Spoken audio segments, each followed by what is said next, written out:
최근에 이건희 회장이 별세하면서 18조 2천억 원의 재산을 삼성가 사람들이 상속받게 되었습니다. 재벌가에 내려지는 상속세 세율은 최고 세액인 50%보다 더 할증이 붙게 됩니다. 대주주로부터 상속을 받는 경우에도 20%의 상속세 할증이 붙는다고 하죠.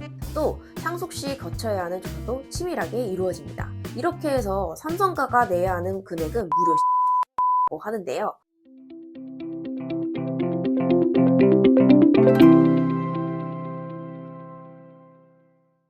안녕하세요. 이즈텍스 김수현 대표세무사입니다. 오늘은 상속세에 대한 이야기입니다. 지난 시간에는 부자 보고서에 대해서 같이 분석을 해봤는데 오늘도 부자들과 뗄래야 뗄 수 없는 주제인 상속세 이야기를 하게 되었습니다. 과거에는 상속세를 낸다고 하면 엄청 부잣집 자제들이라는 생각을 많이 하곤 했는데요. 요즘같이 부동산 가격이 오르고 국민 1인당 소득이 높아진 사회에서는 상속세를 내는 게 어쩌면 일반적인 상황이라고 보입니다. 상속세와 증여세가 어떤 점이 다른지 많은 분들이 궁금해 하시는데요. 상속세는 망자가 남긴 재산에 붙는 세금이고 증여세는 증여를 받은 자가 받은 재산에 대해서 납부하는 세금이라고 생각해보면 아주 간단합니다. 이 말들을 어렵게 하게 되면 상속을 유상과세형이라고 표현을 하고 증여를 취득과세라고 말하기도 합니다. 우선 상속세의 세율은 기본적으로 1억 원 이하를 상속받을 경우 10%이며 누진공제는 없고 1억 원에서 5억 원 이하는 20%이며 누진공제는 1,000만 원입니다. 5억 원에서 10억 원 이하는 30%이며 누진공제는 6천만 원이고요. 10억 원에서 30억 원은 40%, 1억 6천만 원, 30억 원 초과 시 50% 세율의 4억 6천만 원입니다. 우리나라의 상속세 세율은 OECD 국가 중 2위인데요. 일본이 55%로 1위를 차지하고 있고 우리나라가 50%로 2위를, 3위는 프랑스 45%, 4위로 영국 40%라고 합니다. 그렇다면 우리나라의 상속세 세율은 왜 이렇게 높은 걸까요? 우리나라는 부의 재분배를 중요하게 생각하고 있고 불로소득에 대한 세금을 많이 매기곤 합니다. 옆나라 일본이 아무리 상속세 비율이 1위라고 하지만 일본은 복권에 세금을 매기지 않고 우리나라는 복권 1등 당첨금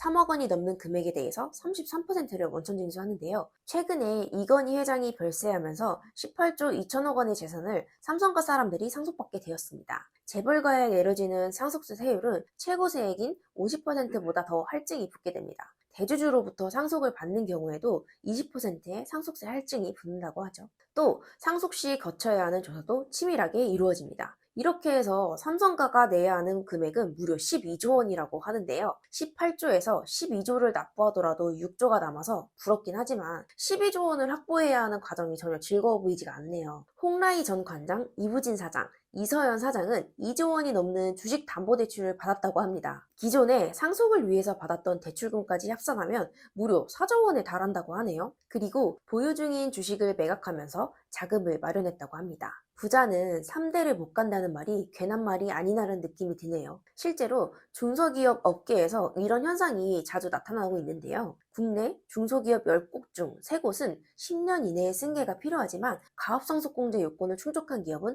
27%에 불과한 것으로 나타났다고 하죠. 중견기업 1,400곳 중에서 전체의 78%는 조세에 큰 부담을 느끼고 있다고 합니다. 다음 시간에 다루어 볼 주제이긴 하지만 복지국가들은 복지국가가 되면서 남겨진 유족들에 대한 복지 차원에서 점점 상속세가 인하되었다고 합니다. 하지만 세금이라는 것은 그 자산을 형성하는 데 있어서 개인뿐만 아니라 사회의 기여를 추정한다는 관점에서 봤을 때 안전하게 자산을 상속받는 것 또한 사회의 기여에 대해 세금을 내야 한다는 주장도 있습니다. 저는 상속세가 높은 것을 반대하지도 옹호하는 입장도 아니고 그저 일어나고 있는 현상과 이에 대한 근거들을 여러분들께 알려드리고 싶어서 준비해 보았습니다. 만약 상속세가 전혀 없다면 부가 무한정 세습되게 되고 자본시장에서의 혈액이나 산소라고 비할 수 있는 자본이 돌지 않으면서 사회의 문제를 해결하는 자본의 가치수단은 사라지게 되고 부의 축적수단으로만 사용될 수 있겠죠.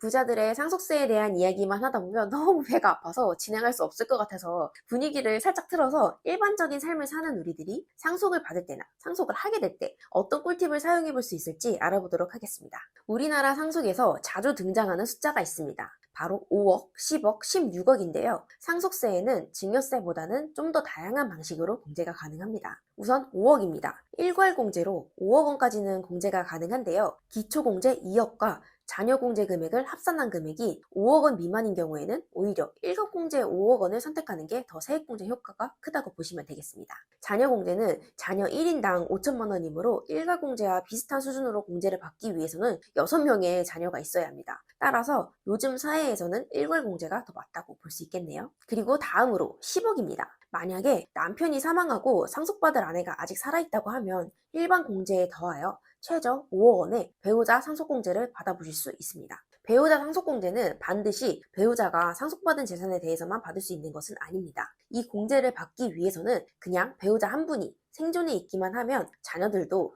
해당 공제를 적용받아서 재산을 물려받으실 수 있어요. 이렇게 하게 되면 10억까지는 세금 문제 없이 상속을 받으실 수 있는 거죠. 마지막은 동거주택 상속공제입니다. 피상속인과 상속인인 자녀가 상속 개시일로부터 소급해서 10년 이상 동거했다는 조건과 상속인은 상속 개시 당시에 무주택자라는 조건이 모두 충족되는 경우 6억 원까지 동거주택 상속공제를 받아보실 수 있습니다. 이렇게 해서 최대 16억 원까지는 세이브할 수 있는 방법을 알려드렸어요. 보통 이 16억 원의 공제액 대부분은 부동산 재산에 해당하는 편입니다. 하지만 부동산 재산이 아닌 금융재산인 경우, 이를테면 예금, 적금, 주식이 있겠네요. 이 경우에는 2천만 원 이하인 경우 전액을 공제해주고 1억 원 이하인 경우 2천만 원을 공제해주고 1억 원 초과의 경우 순금융자산에 대한 20% 혹은 최대 2억 원까지는 공제를 해준다고 합니다. 가끔 여러분들 중에 저는 상속받을 재산이 10억 미만인데 부모님 중 한 분이 살아계셔서 굳이 상속세 신고를 하지 않아도 괜찮나요? 하며 질문을 주시는 분들이 있는데요. 만약에 상속받을 재산이 부동산인 경우 상속세를 신고만 해도 부동산 취득가액이 공시지가에서 시가로 상승하게 되면서 제3자에게 양도를 하게 된다 하더라도 양도세를 꽤 낮출 수 있습니다. 따라서 여러분들이 물려받을 부동산이 있고 처분할 계획이라면 이런 방식을 취해보는 것도 좋겠습니다.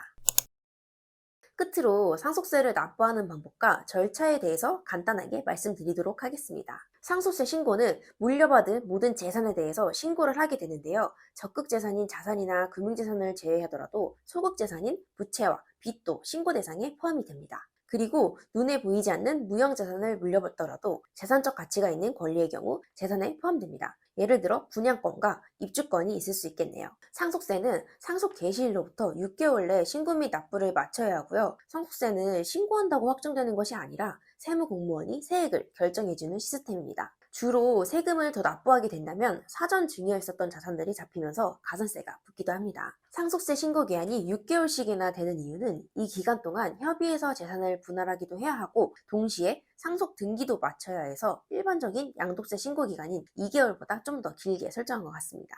그렇다고 해서 너무 부담을 느끼거나 겁을 먹을 필요도 없는데요. 일반 세무조사와는 다르게 상속세 세무조사는 신고 과정을 검증하는 과정이기 때문에 누락되거나 가치평가 방식이 잘못된 재산만 아니라고 한다면 원활하게 이루어지는 시스템입니다. 자, 이렇게 해서 오늘 상속세에 대해서 큰 맥락의 내용을 짚어보았습니다. 이 영상을 시청하시는 분들은 상속을 받는 입장인지 아니면 상속을 해야 하는 입장인지 궁금하네요. 어떤 쪽에 있으시거나 이번 영상을 통해서 내 상황에 가장 알맞는 합법적인 절세 방법을 찾아보시고 불필요한 세금을 덜 수 있기를 바랍니다. 그럼 오늘 영상 시청해주셔서 너무 감사하고 다음에 또 다른 재미있는 주제로 찾아뵙겠습니다.